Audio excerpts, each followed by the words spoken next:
2. And you don't say 1 because it's a silent 1. Isn't that right, Jared? That is correct. 3, 2, and point at you. That's how it works. Sometimes when you have to reset Grace, you mess Grace up at the table, you stop and you reset in 3, 2. How do you know that you're a host of a TV show? Because you reset Grace with 3, 2. How do you know you spent way too much time in the studio? That's how you know. Welcome back to part 2 of Student of the Gun Radio. I am your host, Professor Paul Markle. On the other side of the glass is your illustrious producer, the man behind the microphone, behind the curtain, behind everything good Student of the Gun. That would be Jared. Say hello to the home audience, Jared. Hello, home audience, Jared. Well, anyway, if you guys saw and if you didn't, shame on you, but if you saw the Christmas video that Dad did, we sat down on Christmas and we did a nice Merry Christmas video. We gave 3 things that Student of the Gun's thankful for, and Dad gave 3 things that he was thankful for, right? Yes, I did. And then we gave, I think, 3 things that Student of the Gun is going to be rolling out in 2015. If you didn't see that, then you obviously weren't subscribed to the newsletter. Or you didn't click and open it, or you sent it to your spam email. Right. Well, my point was that he was sitting on the couch and we were doing the thing, and before he starts talking, I say 3, 2, and then I point at him. And he's like, I feel like a monkey. I'm not allowed to talk until you say 3, 2. I was like, okay, just go. That's right. Sometimes we have to reset, and believe it or not, we don't always do everything in the first take. And so Jared will just wave his hand and tell me to start again from the beginning. And I can't start talking until he says 3, 2. Jared gets kind of angry when he's in producer mode and things don't go the way he wants to go. Sometimes Jared, I don't get the mental telepathy message that Jared sends me. I have to turn up my receptor for the mental telepathy. Like right now, he's sending me a message as he's drinking out of his coffee cup. I did, and he got the message. Yeah. And the message is this: it's okay if I bump my mic stand because it has a shock absorber on it. How about that? All right, we got to get back into it. We got a lot of stuff to talk about in part 2 this week. And Jared, we didn't mention in part 1, but I'll do it now, that in case you didn't notice, in case you haven't been paying attention, this is episode 99. 9 times. 99. And so that means we're going to be doing our century. We're going to hit the century mark, the big 100 for episode, or for Student of the Gun Radio, that is, next year in 2015. The first episode, we didn't even plan it like that, but the first episode of 2015 is going to be episode number 100. You don't want to miss that. You believe me. Believe me, you don't want to miss that. Believe us. But the reason we can do this now, Jared, why is it that we're allowed to sit, or we can, able or allowed, why are we able to sit behind the black carbon steel microphones and do what we do every week? Because of our sponsors, obviously. Because of awesome people out there, excellent people. We do business with those that we believe in, that we're friends with. Life is too short to do business with people that you don't. You know, there are people out there that do business with people just because it's business. They're not friends. They don't believe in the products. We believe in the products that we bring to you. That's one thing that Mookie and I talked about up at Tactical Response, and we were talking, and I was like, this may be bad for business, but I don't care. If you don't have integrity, then I don't want to do business with you. That's right. We're not down with that. Life is too short to do business with people that don't have integrity. I've fallen into that trap previously.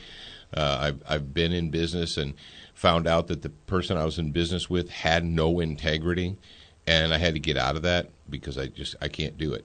And people said, well, if you'd just shut your mouth and put your head down and pretended not to notice, you'd have made a lot more money. Yeah, probably, but that's not what we're all about. Now, we do have to pay the mortgage and the rent. What do you say that drug dealers make a lot of money too? Yeah.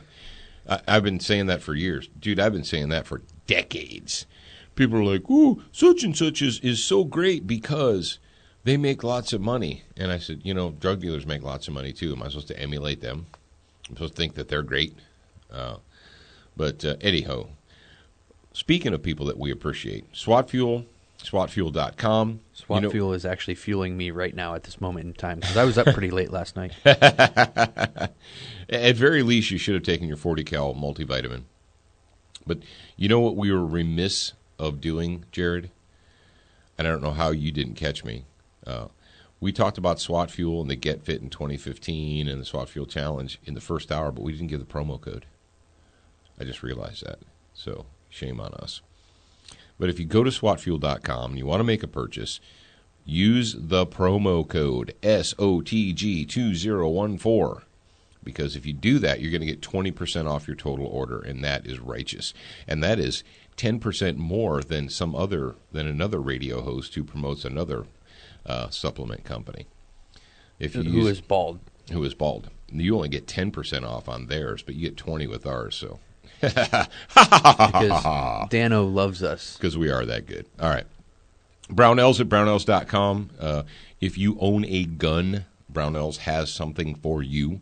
Doesn't matter whether it's a shotgun, a rifle, a pistol. If you own a firearm, there's something in the Brownells catalog for you. And when it comes to friends, I'm going to go ahead and say this, Jared. Am I allowed?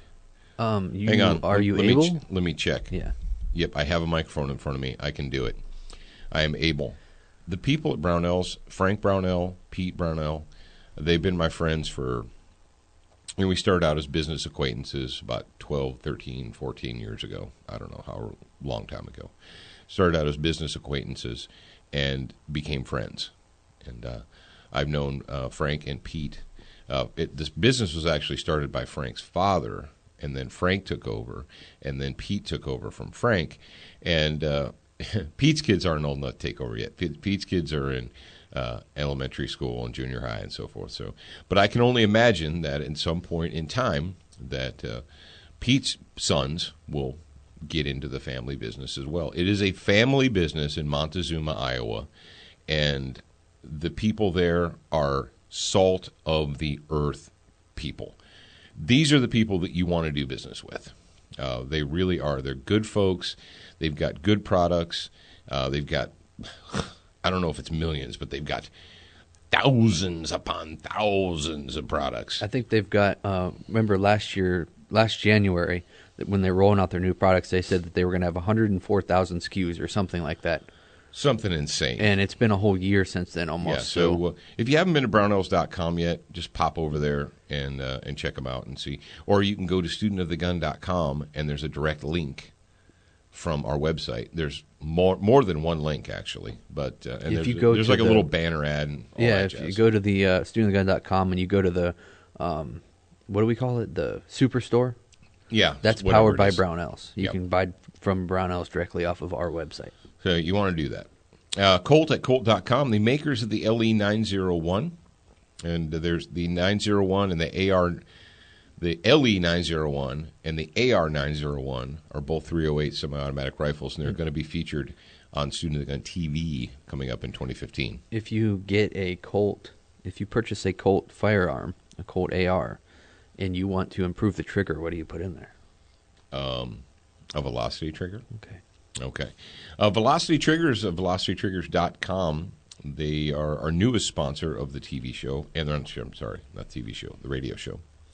But go to velocitytriggers.com, check out their wares. If you have a black rifle, if you have an AR-15 style rifle, they've got a trigger for you. And they're easy. You can just install them at your own workbench, in your own shop. And you know the cool thing? This is kind of where they work together. Brownells is going to be carrying Velocity Triggers in their catalog if they aren't already. Because I know I talked to Tom, and he said that that he had a talk with Frank and Pete, and they're going to be putting them in the store there. But if you don't know how to do something or install something or change something or modify something, like say you bought some parts and you're that guy who has a whole bunch of parts sitting on the table in front of him and aren't really sure how to put them back together. Admit it, folks. You've been there. You've been that place. Brownells has a whole bunch of, they've got dozens, if not hundreds, of how-to videos on their website. And most of the products that they have, if you go to the product, it has a little video link, and you can click it, and it'll show you how to install it or what have you. Brownells has the AR-15 assembly video DVD series. You can completely assemble an upper, completely assemble a lower receiver. But let's say you bought a part. Let's say you bought a velocity trigger from Brownells, and you're stuck. You're either halfway there or you lost a spring or whatever. If you're really in a bind, you're the guy sitting at his workbench and you've got pieces and you're like, ugh, I don't, if you're going to get a 3-pound hammer to put it back together, stop yourself. Before you grab the 3-pound hammer, call Brownells. Yeah, like with a phone. You're like, call. Like, yeah, call with an actual phone. And they have gunsmiths working in, there at the shop.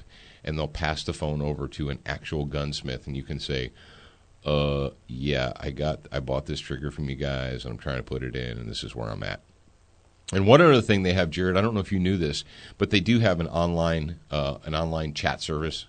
So if you get to a part and you can click question, and somebody will pop up and they'll say, "Hey, this is Bob. How can I help you today?" And you're like, "Whoa, there's a dude right there, freaking me out, man."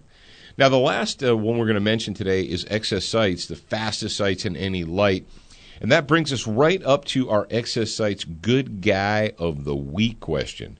And we've got one from the forum this week, and Jared is going to tell us who this person is and what is their question.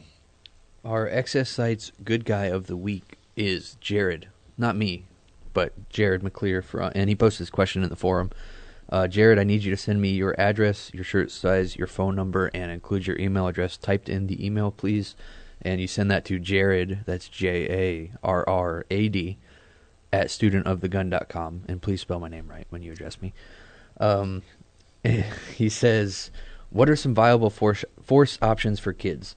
I have 3 daughters, and the oldest is in 5th grade. Soon she will be asking more and more to go to the mall, school events, etc. with her friends.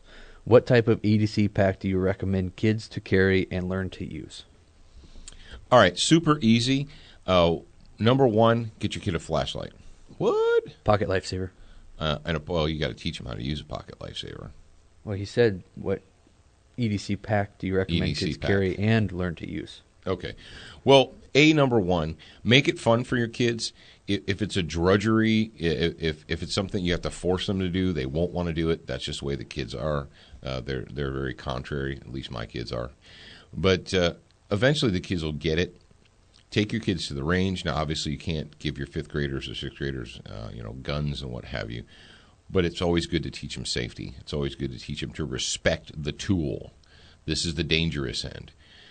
And I've never really been able to jive in my mind these people, these parents, who's like, I don't want any guns in my house.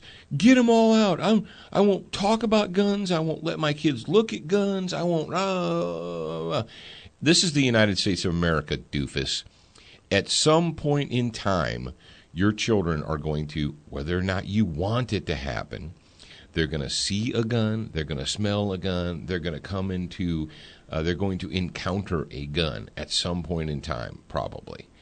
Do you want them to understand exactly how dangerous it is, which part is the dangerous part, and how to safely handle it? Or do you want it to be this mysterious toy? Kids want to play with guns. They inherently want to seek out and find guns. You want to keep your kids safe from negligent discharges? Teach them how to use a gun. Bring it out. Put it on the kitchen table. Point to it. Talk about it. Tell them show them how it works. And you know what you'll do? You'll remove the mystery from it. My kids are so freaking jaded about guns. Jared, how jaded are you turkeys about guns? Extremely jaded. Extremely jaded.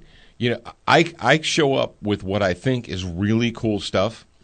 And they're like, oh, that's nice, Dad. Whatever. Walk in the house with a Barrett Model 95. Oh, that's nice. Yeah. Model 99, model... or the Vector. Yeah, I walk in the house with a Chris Vector. Well, Zach knew what it was because he played Call of Duty. And he's like, oh, that's Chris Vector. I'm like, how do you know? Because it's on Call of Duty. Do you want to shoot it? Nah. That's funny. What? What? You don't what? Yeah, I mean, in our household, I could take a gun, doesn't matter what kind of gun it is, and put it on the kitchen table, and the kids would be like, oh, whatever, I got to move this so I can sit down and have my Cheerios. They wouldn't even pick it up. They're just like, get it, this gun's in the way. So you want to keep your kids safe from guns, teach them how to use them. But you want to keep your kids safe in the world, play the attention game. Teach your kids to play the attention game. We talked about that previously on the show. We talked about the Southern Bell shirts or what have you. It doesn't matter wherever you happen to be. Let's say you live in Green Bay. Teach them to spot Packers jerseys or whatever, and you count the number of Packers jerseys. Down here, you could do Saints jerseys or Saints T-shirts or whatever. But teach your kids to pay attention to what's going on around them. Teach your kids to basically get down, teach them what cover is. That's one of the greatest fears you have as a parent is that, like, say your kids are out in a mall or what have you, and some deranged lunatic comes in and starts shooting up, or they're going to rob the place or what have you. Could your kids get safe? Could they be safe? Now, as they get older, when they become teenagers, I would give them. I would definitely give a teenage daughter pepper spray. I would teach them how to use it. But right now, it's kind of hard because kids are kids and they're going to lose stuff. You give your kid a $75, and that's the less expensive one, but you give them a $75 Surefire, E2D or whatever. I'm trying to pull the models out of my butt here, but then they lose it, and then you're really angry because they lost a $75 flashlight. Pocket knives are always... I know here you're like, oh, I can't let my kid carry a pocket knife because it's against the law or whatever. It's against the rules. I'm like, okay, whatever. It's tough. You're just What is is it vary from state to state, obviously? Oh, yeah. What is here or in Ohio, what was the knife law for kids? If you're a man, you carry one. And I don't know what the law is. And quite frankly, when it comes to that, I'm tired of being emasculated by edict. Right. But, all right, for instance, in Detroit, it was illegal against the law to carry a knife on you. Couldn't do it. So, whatever. But it's tough. What I would do is, the kids grow fast, and start them out now. Teach them to be responsible. Teach them first aid. Teach them traumatic first aid.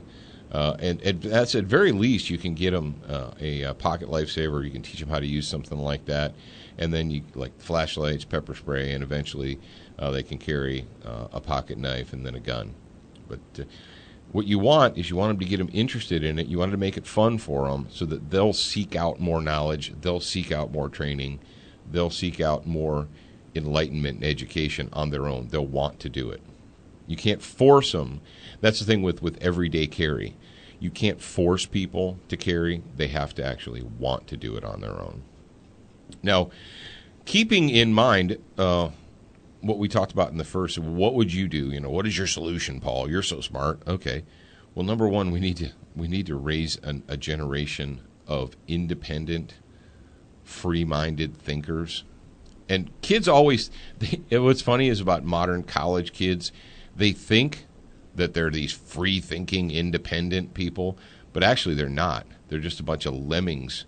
They go to these college classes and they sit and they absorb all this garbage and filth from these socialist professors. Then they go out and spout it in public, and they think that makes them free thinkers. You're not a free thinker. You're just a drone. You're just a socialist drone spewing out all this crap that you heard from your professor who has tenure, who's never actually held a real job, but has all kinds of opinions about how the economy should work.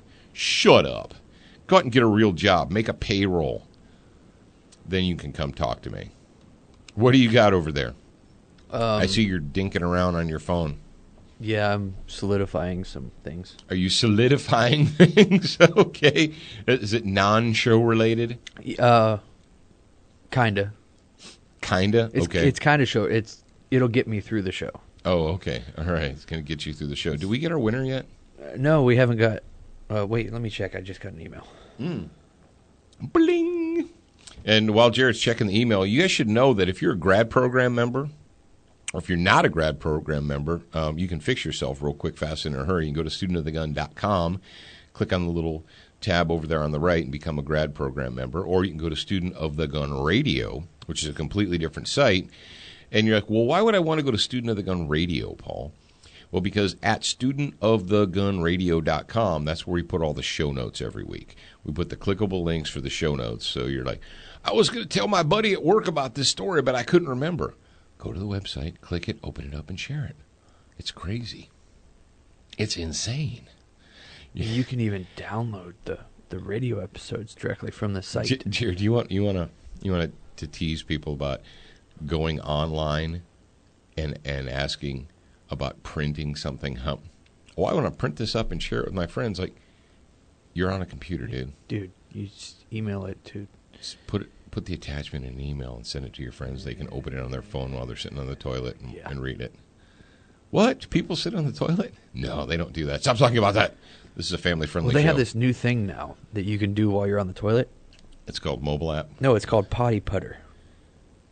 It might not be new, but it's a putter, and you can fort and putt while you're playing, while you're potty. Okay, let me, guys, all you guys out in the audience, I'm going to go ahead and school Jared real quick. You don't say four when you're putting. You don't blah, yell blah, four blah, blah, blah, when blah. you're putting. Okay, well, I don't play golf. You do that when you're driving. Yeah, like in a car. Why would I yell four? Shut up. You're making people tune off the show. They're turning it off right now. Oh well. All right. Let's get into the. Please come back. Let's get into the rant of the day. All right, folks, it's time for me to rant. And yesterday I was pulling my hair out, and I don't have that much. Well, actually, I am kind of a hairy guy, but I'm going to start out like this. I'm going to say this sentence, and then I'm going to elaborate. If you feel that you must hide your actions from the eyes of the state, you are either a criminal or a slave. And at least have the honesty to admit which one of those you are. Now, I posted that yesterday on Student of the Gun's Facebook, and I got all kind. And people went, they got in their cars and they drove 2,000 kilometers all the way around the other side of the world, and they totally missed the point. But I'm going to help you get the point right now. And the topic of this, and if you saw the title of this is Rubber Parts, Slaves Can't Be Trusted. You know, what are you talking about, rubber parts? Well, we've talked about this on the show. I'm going to talk about it again. But the SB47 or the SB15, these wrist stabilizing braces for rifle caliber pistols. The AR rifles, or I'm sorry, the AR 223 pistols and the 7.62 AK type pistols. You know, there's two basic configurations that you can get. SIG has the patent or the license, I guess you could say, not patent, but the SIG has the license to distribute the AR-15 version. All right, and they call it the SB-15. You get to buy them from SIG. And all the ones that you purchase right now, all the licensed products that you purchased, it doesn't matter whether you get it from Brownells.com or KAK Industry or, whatever, it's a SIG licensed product. And then on the other side, you have Century Arms, who has the SB47, which is obviously stabilizing brace, AK-47. And so wherever you get that from, if it's for an AK pistol, it's licensed through Century. Well, and these have been around for, I guess we're going on 2 years now. We're going on 2 years as we record this, because I remember the first year they had, at SHOT Show 2013, they had one version that was available, like one pistol with the stabilizing brace, and that was it. And then last year, how many did they have in the SIG booth last year, Jared? Like 6 or 7? 97,000. Well, there was a lot. There was many. Over 9,000. There was a lot. And so people still aren't getting it. And now we get into this whole, is it legal? Is it not legal? do you have to, you put your arm, when they started coming out with pictures of them, people holding the pistol with one hand and they've got the thing strapped, down onto their arm and blah, blah, blah, blah, blah. And then people's like, well, you can have that and it's legal to be on your pistol. But if you hold it and touch it against your body or touch it against your shoulder, then it's illegal. And what we've got right now is you'd think that we'd find something else to talk about. Really, you would. This has been, like I said, it first came out and you had people that were really excited about it, and then you had people that were like, that's the stupidest thing I've ever seen, and I don't know why anybody would have that, and yada, yada. It's like, dude, if you don't want one, don't buy it. I don't care. That's another thing that just drives me crazy is if you don't get it, if you don't understand the value or you don't see any intrinsic value in it, then just don't buy the stupid thing. But why do you need to get online and tell people how stupid they are for buying one and how pointless it is and blah, blah, blah? What is your dog in the fight there? I don't understand that. But the whole point is this, is we've got the original product, whether it's from SIG or from Century, they come with a letter. Actually, it's a copy of a letter from the ATF, from the commissars of guns, our slave masters in charge of guns, and where it says that it's okay to put this on a rifle caliber pistol and it doesn't turn it into a Class 3 NFA item.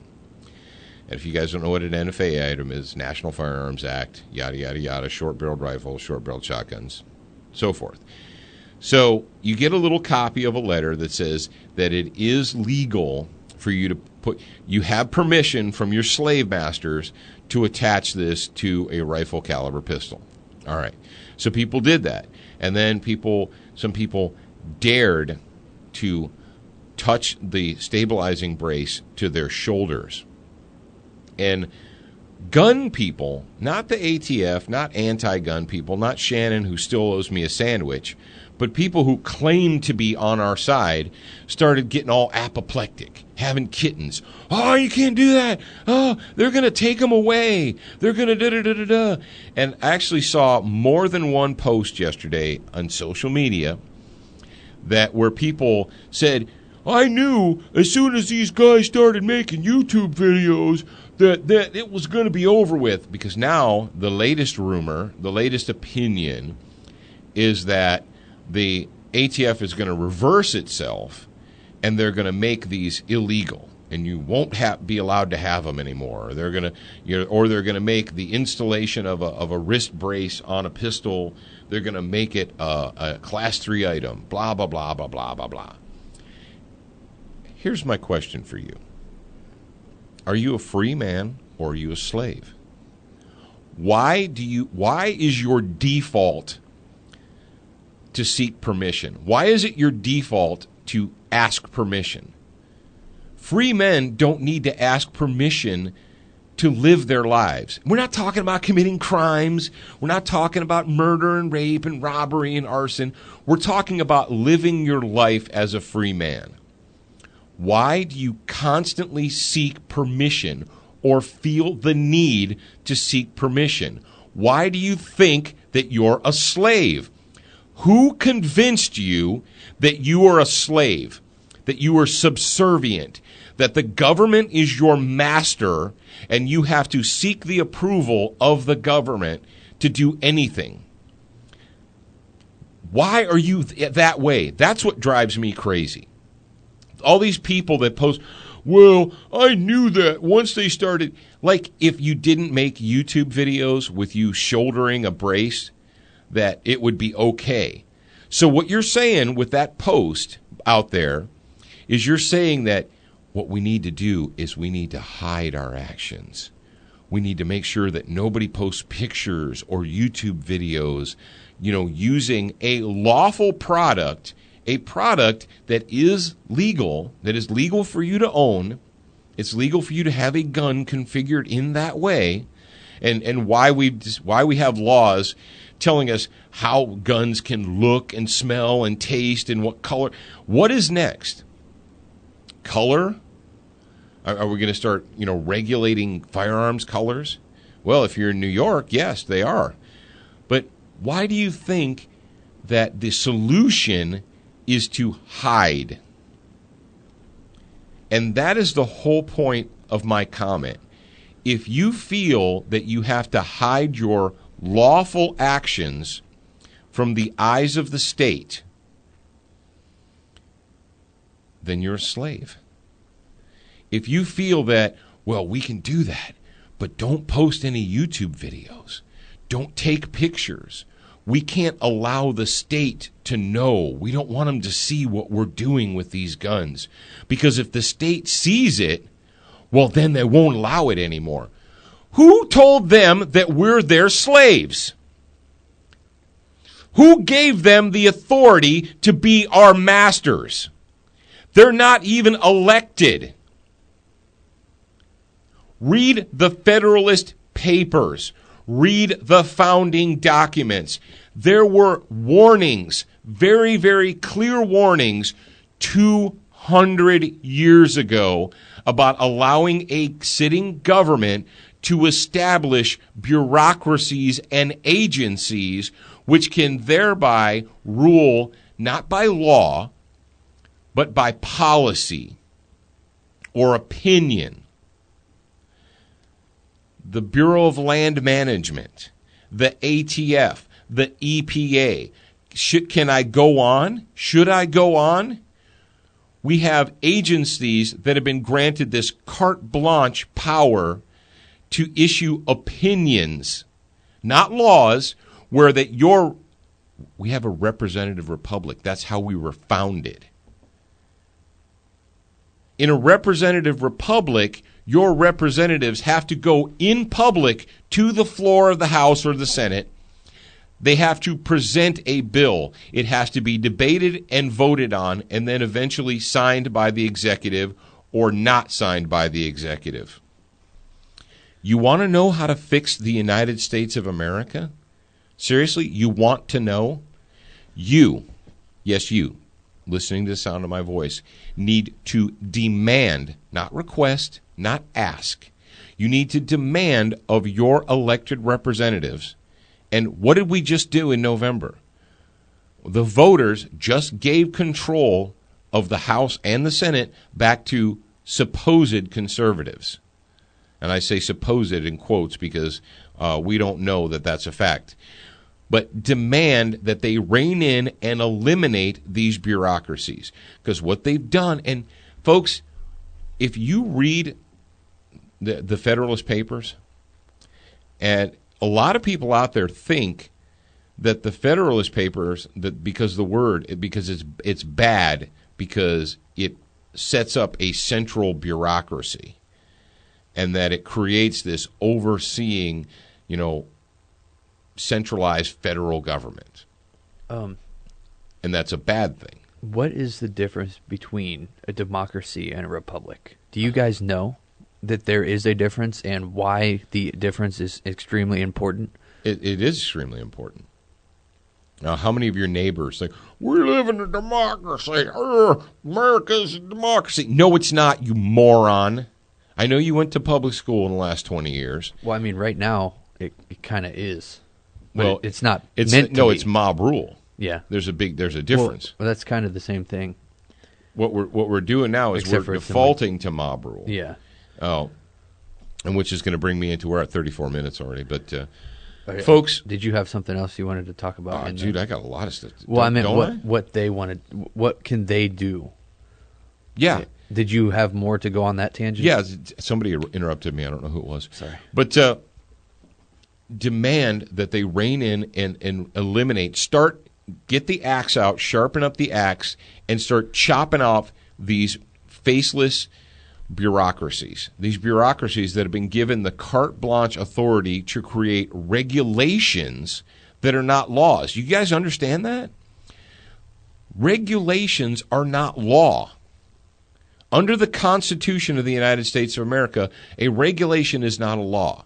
It is a bureaucracy who just decided, that's been given this blank check authority. Well, I'll tell you what, here's what we're going to do. We're going to create the Office of whatever, the Office of Daily Dress and Clothing Standards. And you guys at the Office of Daily Dress and Clothing Standards, you're allowed to make regulations, and you can tell the peasants what they can wear, what they can't wear, when they can wear it. So you get the Office of Dressing and Clothing Standards, and they issue a regulation telling you you're no longer allowed to wear, women are no longer allowed to wear miniskirts because we've determined that that's wrong. You can no longer wear skinny jeans, which I might be behind that. And you're like, whoa, that's not a law. No, it's a regulation. We've been given the authority to determine what modes of dress are proper and what modes of dress are not proper. And you say, Paul, that's ridiculous. How can you have that? You can't tell me what I can wear, what I can't wear. The only thing you can tell me is I need to keep my clothes on in public. That's all you're allowed to tell me. Well, really?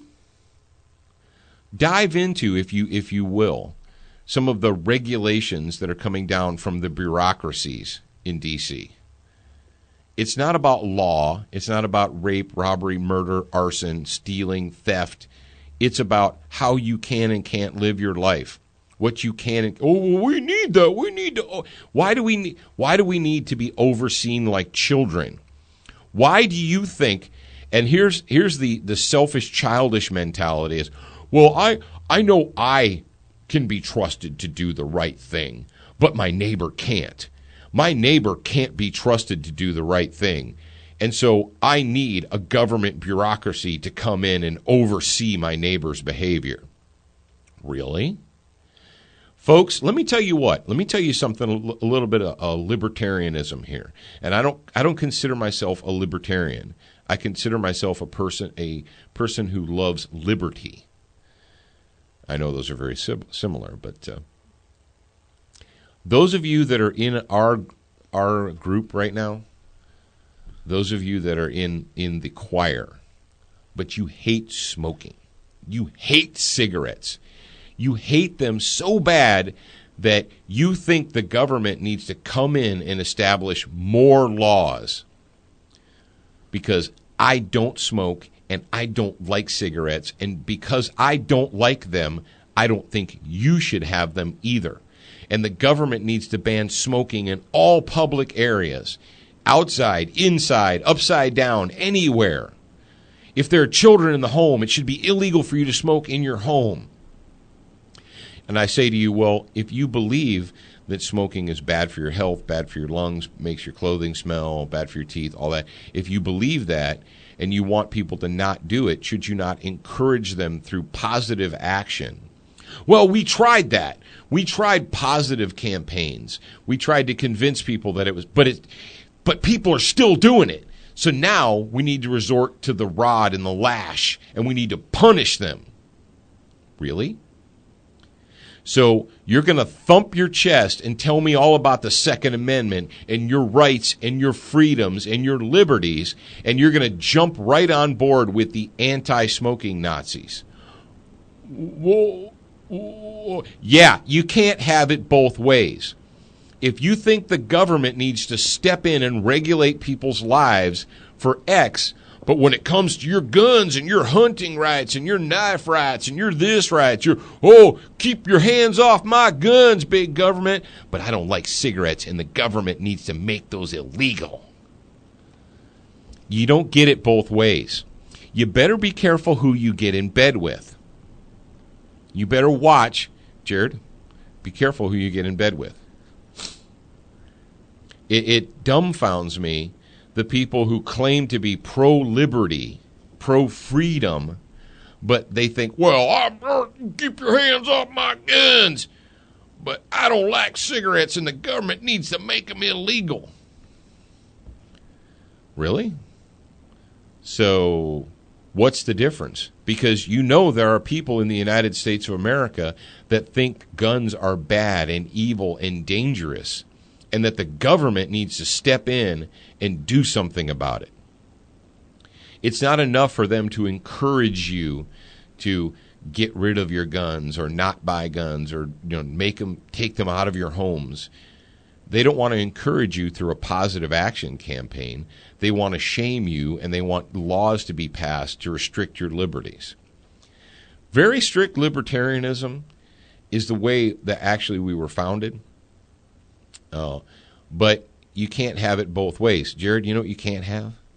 You can't have liberty and you can't have a welfare state. What? But it's fair. No.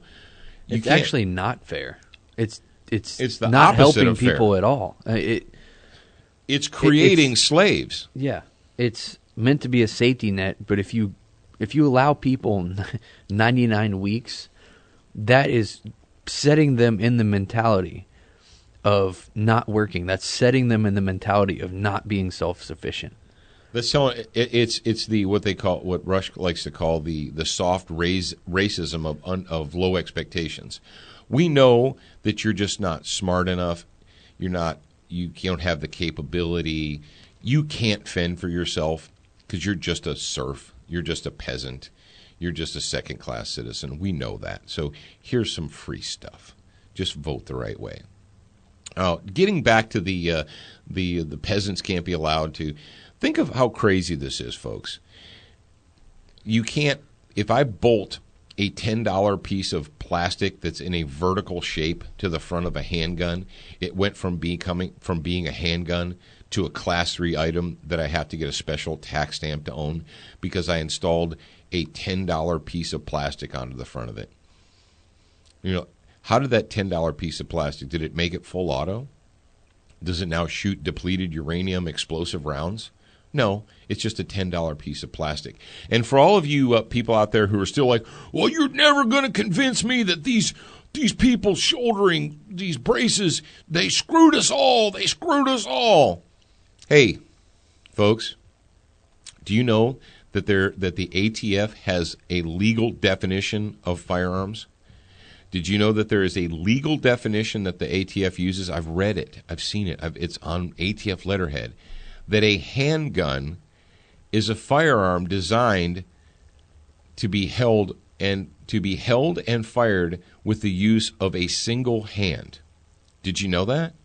That there's an ATF description of a handgun as a firearm that is designed to be held and fired in a single hand.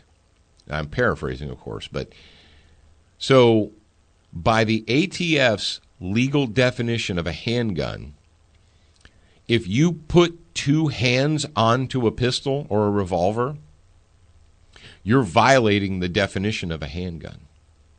Well, that's just, no, hang on, Paul. That's just stupid. That's the stupidest thing I've ever heard.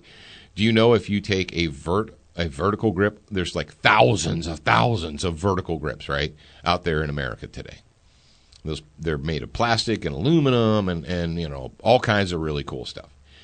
Do you know if you take one of those little things and you attach it to the rail of your Glock 17 that you now converted your Glock 17 from a simple pistol to an AOW? Or AOW, yeah, any other weapon.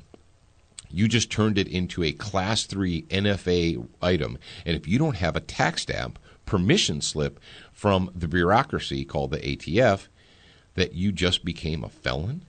You're stupid. Well, why is that?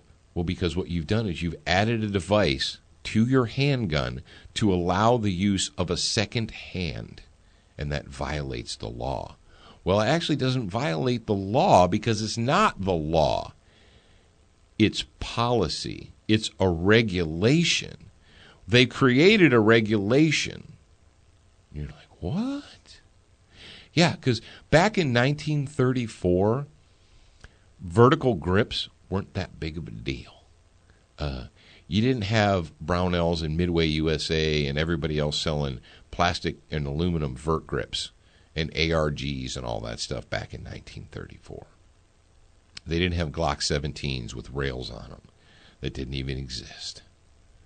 Go on, Jared. What do you got over there? You're making the face. I just looked it up, and I was trying to find a way around this, but it says the term pistol means a weapon originally designed, made, and intended to fire a projectile bullet from one or more barrels when held in one hand and having a chamber as an integral part of or permanently aligned with the bore, and a short stock designed to be gripped by one hand at an angle to extending below the line of the bore. Is that the ATF legal definition? Yep, that's on atf.gov. Oh, okay. So all of you guys out there making YouTube videos where you take both of your hands and you attach them and hold on to your pistol, you just screwed it up for the rest of us. You just violated the policy. You're like, well, hang on, Paul. They might be able to make regulations telling me how my gun is configured and what I'm allowed to have on it and what I can strap on the gun and what I'm not allowed to strap on the gun. But certainly they can't tell me how I can shoot it. And that is the point. That is the point, ladies and gentlemen. Why do you think that you're a slave? Why do you think that you have to ask permission? Why does that moron at your local gun range, when you show up with a SIG pistol with a brace on it or a Century pistol with a brace on it, why does that moron have a problem with that? Because he's a slave. He claims to be pro-Second Amendment and pro-liberty and pro-Constitution, but he's really not. He's a freaking slave. And until we start calling these people out, say, look, dude, you're a mental slave. Get away from me. I don't have time for you. I don't have time for you to feed me your slavery. Go away. And if this was the bonus hour, I'd say other stuff, but I'm not going to because this is family friendly. All right, that is Cat in the Hat, and that be that, folks. I cannot believe that it's 46 minutes already. Woo! Don't forget to download the mobile app. Like I said, we're just about to finish here. Download the mobile app. Make sure that you're watching Student of the Gun TV. Make sure, this is the most important thing you can do. Make sure that you're signed up for the newsletter.